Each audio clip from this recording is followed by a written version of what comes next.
Assalamualaikum warahmatullahi wabarakatuh. Waalaikumsalam warahmatullahi wabarakatuh. Sahabat Philip Online, kembali lagi dalam program podcast. Senang sekali saat ini saya sudah kedatangan tamu cantik nih. Cantik, berprestasi, energi. Aduh, langsung mau terbang.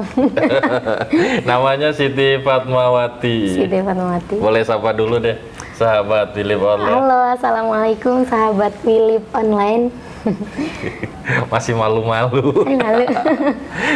Abis dipuji tadi jadi malu, nggak pede. Oh gitu ya. Ya cewek kan emang sukanya dipuji. Tapi kebanyakan dipuji juga khawatir kan jadi kebablasan. Oh gitu. Jebolan di atas. Gimana nih? Kayaknya lagi sumringah nih. Lagi ada sesuatu yang ingin disampaikan. Apa itu? Bukan ini sesuatu yang kita sampaikan sih, tapi saya pengen ngobrol banyak nih sama Fatma. Apalagi kemarin baru saja mendapatkan prestasi. Alhamdulillah. Jangan salah loh. Anak Cilegon ada yang berprestasi ke tingkat nasional. Alhamdulillah. Apalagi ini cabang olahraga yang kayaknya kurang ya. Yang kurang kedenger kalau di Cilegon. Mungkin. Nah, dapat dapat medali emas kemarin. Alhamdulillah. Dapat medali emas tingkat nasional. Cabang olahraga apa nih? Apa yo? Biar penasaran dulu. Pokoknya ini full tenaga ya, karena kan mengandalkan kekuatan sama beban tubuh. Ini luar biasa sih. Apa coba jadinya? Oh, udah ada yang nebak tuh, panjat tebing katanya. Panjat tebing. Sebelum ngebahas panjat tebing itu apa hubungannya sama Spider-Man? Kayaknya mungkin titisannya Spider-Man kali ya. Iya. Karena kan sama-sama merangkak di dinding gitu. Jadi sebenarnya yang mau ikutan panjat tebing tuh harus ngambil DNA-nya Spider-Man dulu. Oh iya. Jadi dimasukin biar cepet naik dindingnya. Nggak ke mana gitu, ke sawah biar digigit sama laba-laba. Tapi nggak dong. Bisa. Ya karena segala sesuatu prestasi pasti melewati proses yang sangat panjang. Salah satunya adalah latihan. Benar. Ya kan? Nah, biar urut deh. Kenapa gitu? Fatma ini suka banget sama olahraga panjat tebing. Panjat tebing. Ya kan? Cewek kan pengennya sesuatu yang anggun. Ini aku udah anggun belum? Karena apa? Panjat tebing itu kan membutuhkan fisik yang sangat kuat sekali, tenaga yang luar biasa. Harus berlatih yang serius juga. Nah, itu kenapa gitu? Kenapa ya? Sebenarnya kalau misalnya dibilang suka banget, ya sekedar suka aja gitu. Cuman karena emang udah terlanjur terjun, istilahnya kalau misalnya udah basah, ya udahlah nyemplung aja sekalian, udah terlanjur basah gitu. Sejak kapan awal-awal mungkin menggeluti wall climbing, panjat tebing? Sejak dari lulus sekolah SMA, masuk ke perguruan tinggi kan, jadi lagi bingung ikut kegiatan apa nih buat ngisi kekosongan gitu, karena belum sempat ikut UKM juga, organisasi di kampus. Ngelihat ada panjat tebing, wah tertarik. Awalnya sebenarnya penasaran doang, nggak suka. Dari penasaran kan nyoba, kok seru gitu. Jadi apa ya, ada tantangan tersendiri gitu buat ikut panjat tebing ini. Nah, baru deh dari situ mulai suka, akhirnya ya udahlah digelutin, diseriusin gitu. Berarti berapa lama nih? Sekarang udah semester berapa? Semester akhir. Semester akhir berarti udah hampir 4 tahun lah. Iya. Udah 4 tahun menggelutin itu semua. Itu kan berarti butuh perjuangan banget ya. Bener. Yang tadinya mungkin hanya sekedar coba-coba, kemudian hobi, dan bisa menjadi prestasi. Iya, alhamdulillah. Kenapa di Cilegon kan ada tuh wall climbing di Bapor, ikut juga nggak? Iya, ikut di situ. Oh, ikut di situ. Pertama kali nyoba wall climbing itu di Bapor. Tapi kan kuliah di UIN. Di UIN Banten. Di Serang. Jadi sebenarnya memang ikutnya basicnya dari Cilegon. Oh, dari Cilegon. Di Cilegon udah ikutan duluan nih. Udah ikut duluan. Nah, terus pas ada seleksi di kampus, wih, ada perlombaan panjat tebing juga ternyata gitu. Akhirnya cobalah ikut seleksi dan masuk, alhamdulillah. Jadi udah dari situ ditarik-tarik terus sama kampus. buat ikut mewakilin kampus gitu. Udah berapa kali? Sejauh ini udah 3 kali. Udah 3 kali. Iya. Untuk prestasi? Alhamdulillah. Biar makin penasaran kan. Sebenarnya kita belum ngomong nih prestasi nasionalnya itu di event apa, kan nanti dulu deh. Nanti dulu deh. Tahan. Biar kita juga termotivasi nih. Nah, panjat tebing itu kan ya tentu saja kan membutuhkan tenaga dan fisik yang luar biasa. Untuk menjaganya seperti apa? Menjaganya ya itu. Latihan. Terus kalau misalnya nih kita ada satu kayak misalnya bulan puasa kan, kadang ada yang latihan ada yang enggak. Kalau aku pernah bulan puasa benar-benar nggak latihan full sebulan sampai selesai lebaran. Jadi ada sekitar 2 bulanan lah nggak latihan. Itu lumayan buat mulihin lagi fisiknya. Dari awal lagi jadi mulai. Merefresh. Nah, merefresh tubuh gitu. Iya, jadi sebenarnya kalau misalnya atlet-atlet mungkin pada tahu ya. Sebenarnya walaupun nggak latihan, fisik harus tetap dijaga. Kayak latihan fisik sendiri di rumah mungkin, kayak jogging, terus kalau yang panjat tebing kan pull up gitu. Iya, jadi jangan benar-benar mati banget karena aku pernah dan benar-benar ngulang dari awal. Oh gitu. Iya. Jadi harus latihan itu harus beneran terus dilakukan. Harus ya meskipun terus tidak panjat tebing, minimal latihan fisik kayak push up, pull up itu harus tetap jalan. Iya, benar. Ya karena kan biar otot juga setiap hari harus terlatih. Benar. Mentang-mentang puasa ini benar istirahat total, akhirnya otot juga bisa istirahat. Jadinya kaku lagi mulai dari awal lagi. Wah, gitu. Berarti penyesuaian lagi. Penyesuaian lagi gitu, mulai misalnya nih tebing kan wall climbing kan tinggi ya 18 meter. Misalnya kita udah bisa nih bolak-balik naik turun gitu sampai 3 kali. Tapi ketika nggak latihan sebulan 2 bulan gitu benar-benar nggak latihan, itu bisa jadi kita nggak nyampe atas. Ketika mulai latihan lagi nggak nyampe atas. Karena kekuatannya udah mulai berkurang gitu, udah ke nol lagi. Berarti kan yang harus dijaga dari atlet itu konsistensinya. Benar. Harus konsisten. Kekuatan, karena dengan setiap hari dilatih otot juga akan stabil, malah mungkin akan lebih kuat. Iya, bisa ya. Iya, kalau kita latihannya serius. Setiap dalam waktu 1 minggu berapa kali latihan? Kalau misalnya udah mulai program nih, kayak misalnya mau ada event gitu, deket-deket event, itu sebenarnya tiap hari, paling libur seminggu sekali. Latihan di kampus? Kadang di kampus, tapi rutinnya di Cilegon, di Bapor. Karena saya atlet kota Cilegon. Oh, atlet Cilegon. Iya. Dan kalau misalnya kampus mau ada event nih, minta berubahlah jadi atlet Win Banten. Bisa gitu. Menyesuaikan. Bisa. Bisa menyesuaikan. Nah, untuk cabang lomba wall climbing atau panjat tebing, di nomor apa masuknya? Speed. Tapi kalau untuk perlombaan yang kemarin ikut 2 kategori, speed dan lead. Bedanya apa speed? Speed itu dia kecepatan. Cepet-cepet. Cepet itu kan biasanya ada 2 orang nih. Iya. Dipertandingkan, terus siapa yang megang duluan nyampe, dia yang menang gitu. Berapa detik? Berapa waktu yang didapat kemarin? Kemarin yang pas lomba ini 12 detik. Waduh, 12 detik. 16, berapa ketinggian? 18 meter. 18 meter. sama aja kayak sprint sih dia. Kayak misalnya balap lari kan, kayak atletik nih balap lari. Sprint, kalau ini kita sprint tapi di atas papan. Iya, di atas papan. 18. Gila, saya nggak bisa ngebayangin dengan berat badan segini. Bisa kalau dilatih bisa. Dulu juga saya suka di Bapor itu waktu masih Alia. Oh iya. Kan di Man 2 Cilegon sering tuh pulang. Kalau masih sore kayak gini mampir ikut-ikutan sama mahasiswa Untirta. Ya kalau sekarang dicoba lagi kayaknya nggak sanggup. Dulu aja nggak sampai 18 meter kayaknya. Gila, berat banget. Tapi emang untuk postur tubuh oke sih.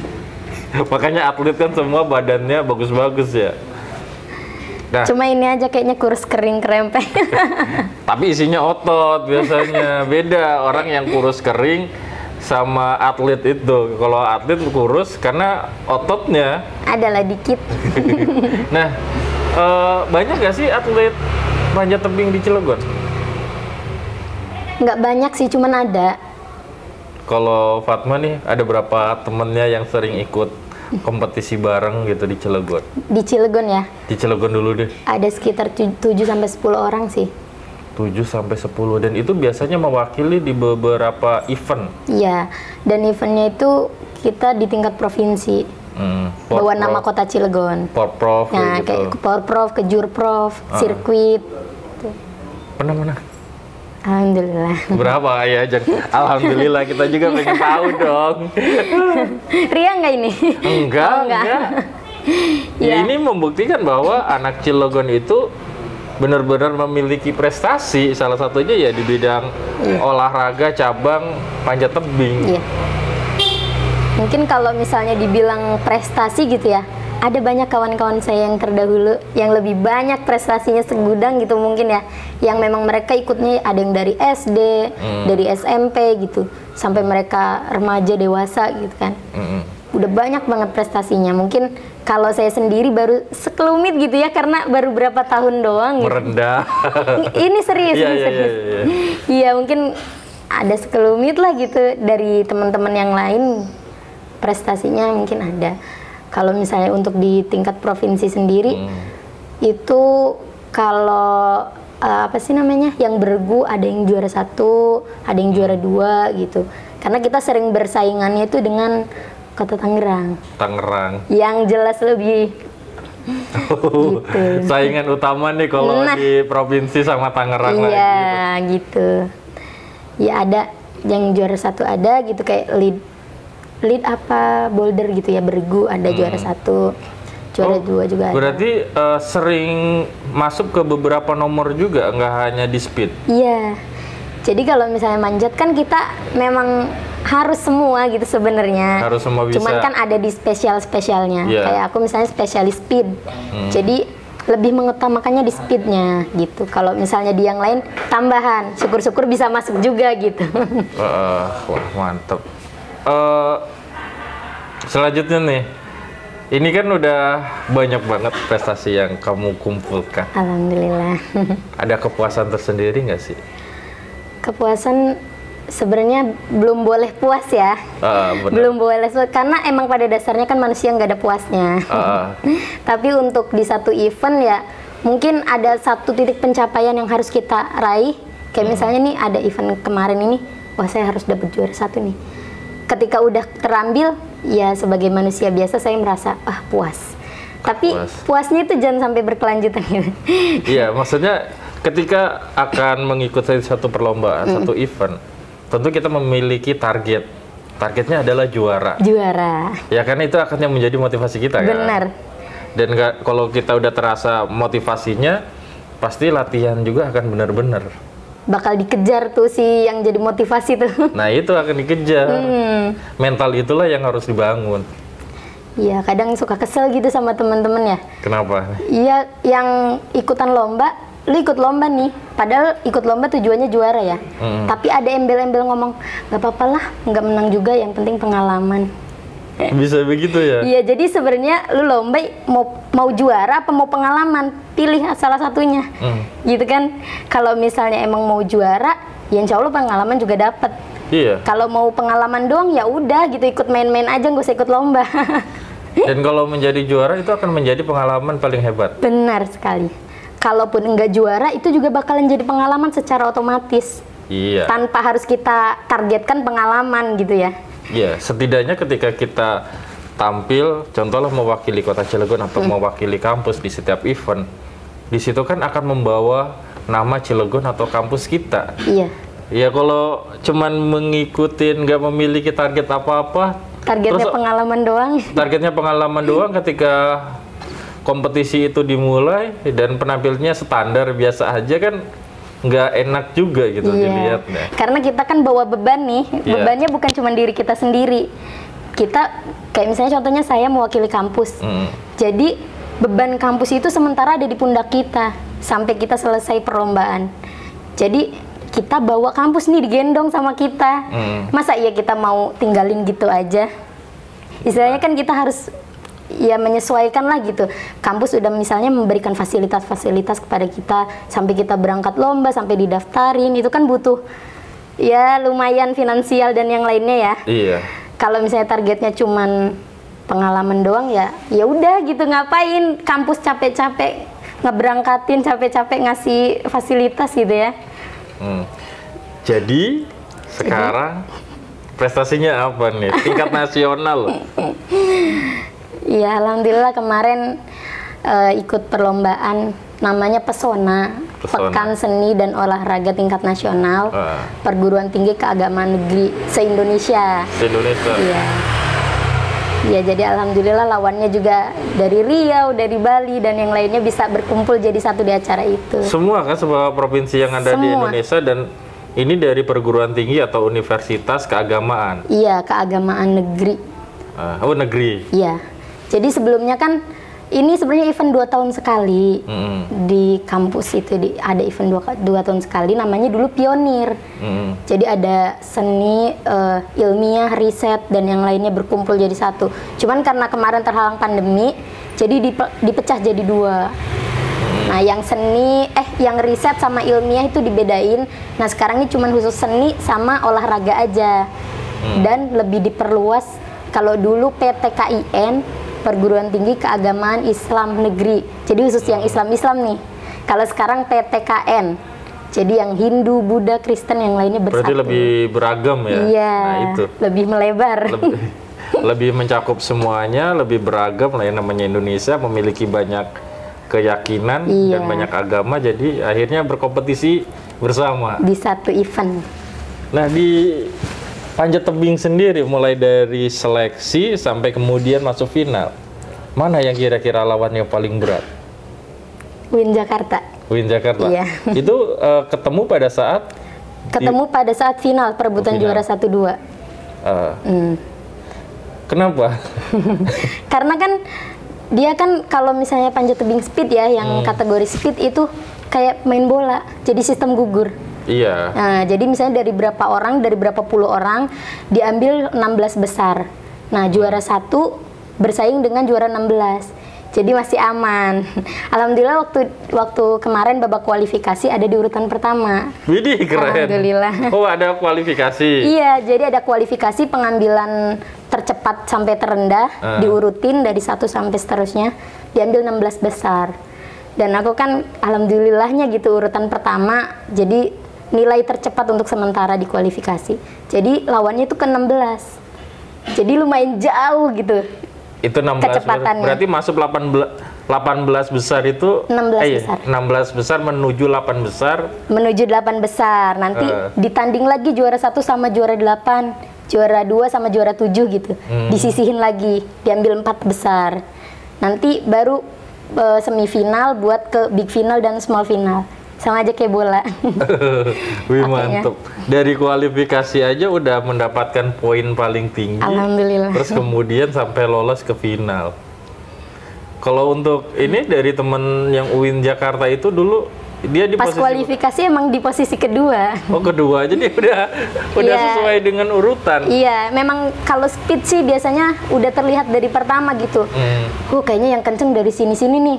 Yang kenceng dari, kayak kemarin kan, yang kenceng dari UIN Banten sama UIN Jakarta, kayaknya bakal ketemu di final nih, gitu. Oh gitu. Ya, tapi kan dalam proses perlombaan, apalagi harus melewati banyak sekali pertandingan, duel kan kalau ini. Duel. Head to head. Kalau ini kalau mentalnya tidak ajak, itu kan wajib banget. Bener. Mental nomor 1. Mental paling utama. Yang kedua adalah menjaga stamina. Bener. Ya, kalau staminanya kemudian turun, mentalnya juga turun. Udah. Ya, kita kan nggak tahu ya. Karena itu dihabiskan sehari itu. Dari mulai kualifikasi sampai final dihabiskan sehari. Waduh, berarti pada saat final itu benar-benar terakhir penghujung yang udah bener-bener penghabisan banget tuh tenaganya. Kalau di total nih dari babak kualifikasi sampai ke final, berapa kali pertandingan nih? Berapa kali manjat ya? Berapa kali manjat ya? Sekitar 12 sampai 14 kali mungkin ya. 11 sampai 12? 12. Oh, 12. Jadi kualifikasi ada praktis dulu sebelumnya, praktis 2 kali, kualifikasi 2 kali. Karena dia jalurnya A sama B kan. Iya. Jadi A dulu manjat, baru nanti tuker jalur. Oh, tuker. Gantian. Kualifikasi 16 besar, 8 besar, 4 besar, semifinal, final 14 kali. Aduh. ini dalam waktu 1 hari loh ya. 1 hari 14 kali manjat. Iya. Kalau setiap kali latihan sampai? Biasanya sampai, karena memang kita kan ngebanyakin endurance, tapi kayaknya nggak nyampe 14 kali sih mungkin ya. Sekitar 10 kali mungkin nyampe, kalau 14 kali kayaknya jarang.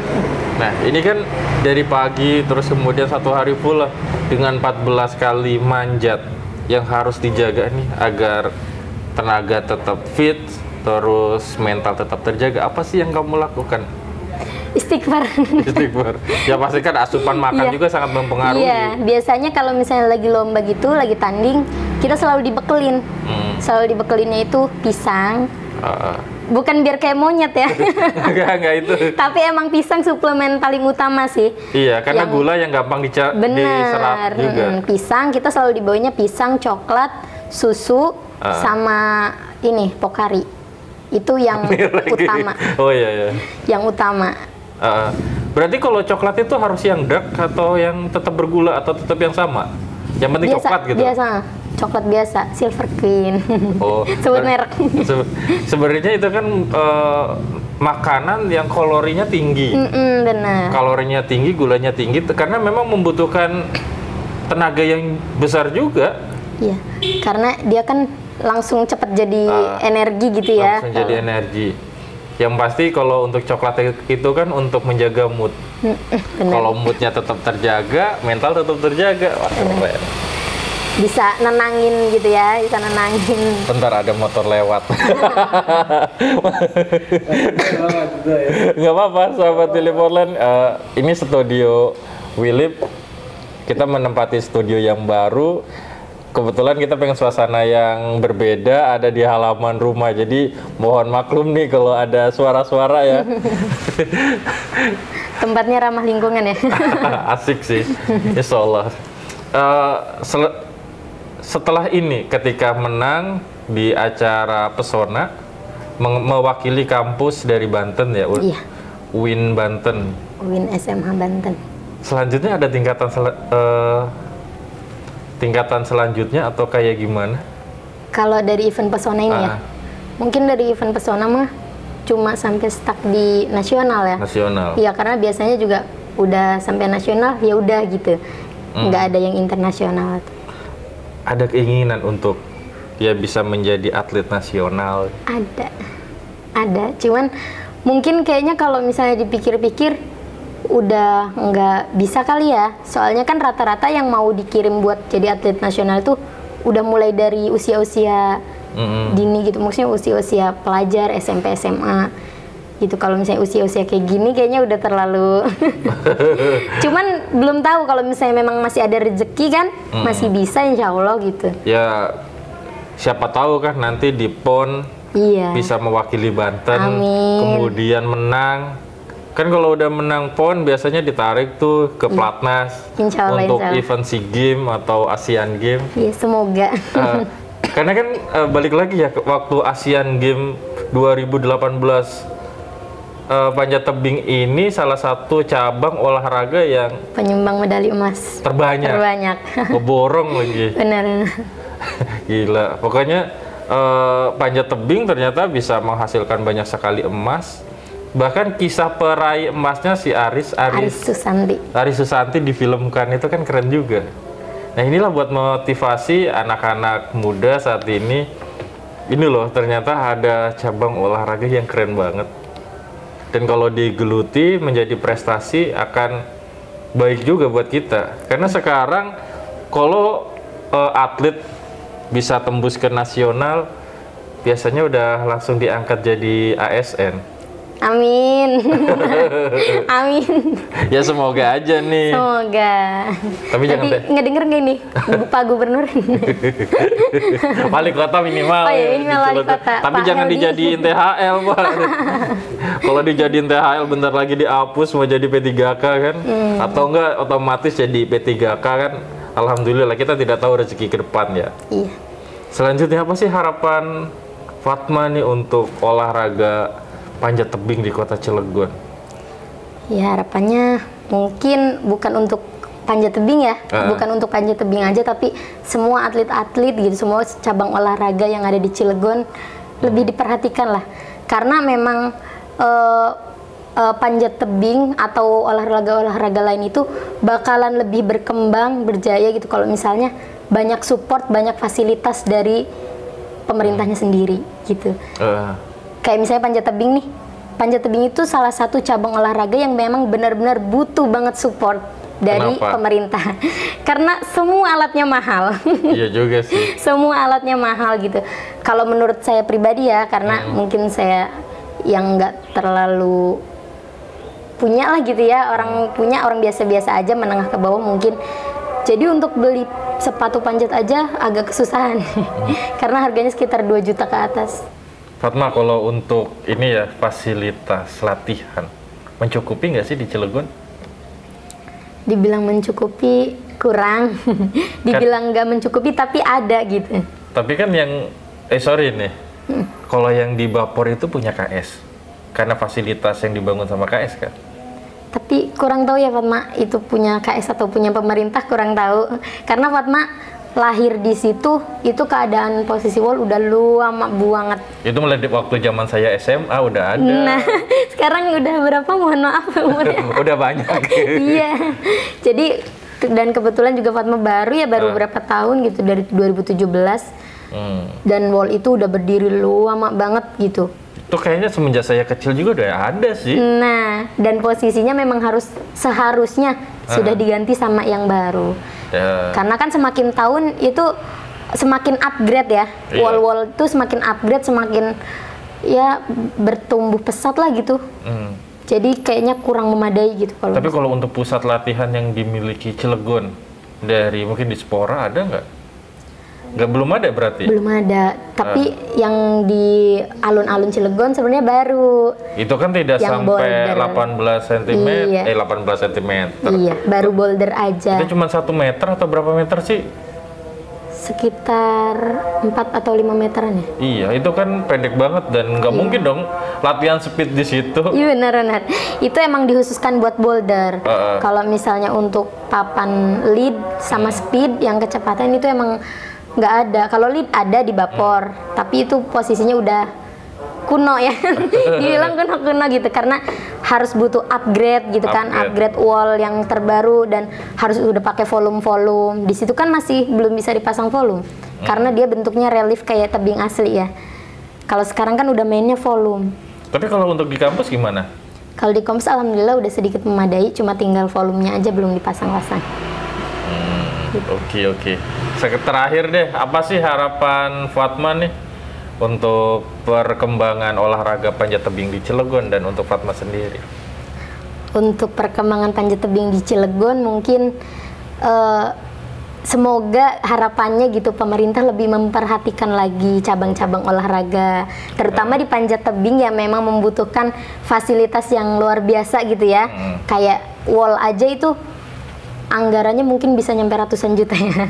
Jadi kan kayaknya kurang ya, bukan nggak mungkin bisa gitu, cuman kayaknya kurang mungkin kalau misalnya atlet yang mengadakan sendiri fasilitasnya. Ya kan alangkah lebih baiknya difasilitasi oleh pemerintah. Semoga pemerintah mendengar dan memfasilitasi panjat tebing untuk bikin wall baru di alun-alun. Ya, itu tentu saja menjadi harapan kan. Iya, harapan. Kalau tidak di alun-alun, mungkin di kompleks ini Stadion Geger Cilegon. Mungkin di stadion baru ya, di sana di Seruni. Semoga kalau untuk diri sendiri sih harapannya semoga saya juga bisa terus tetap semangat gitu buat berlatih, karena kan namanya manusia ada kadang semangatnya naik turun ya. Semoga saya selalu diberikan keistiqomahan untuk tetap bersemangat dan semoga bisa mencetak prestasi-prestasi lagi dan bisa membawa nama baik kota Cilegon, kota saya tercinta. Baik, keren. Oke, terima kasih nih Fatma sudah berbagi informasi, ngobrol-ngobrol tentang tadi prestasi sebagai atlet panjat tebing. Ternyata luar biasa ya. Untuk menjadi seorang atlet itu tidak gampang. Latihannya yang paling penting. Dan tentu saja ini menjadi PR banget buat pemerintah bagaimana cara menyediakan fasilitasnya. Iya. Dan karena ya seperti yang diceritakan Fatma, mungkin lebih banyak latihan di kampus daripada latihan di Cilegon. Karena ualnya kurang memadai. Semoga nanti entah tahun ini, tahun depan gitu, semoga pemerintah bisa menyediakan fasilitas latihan.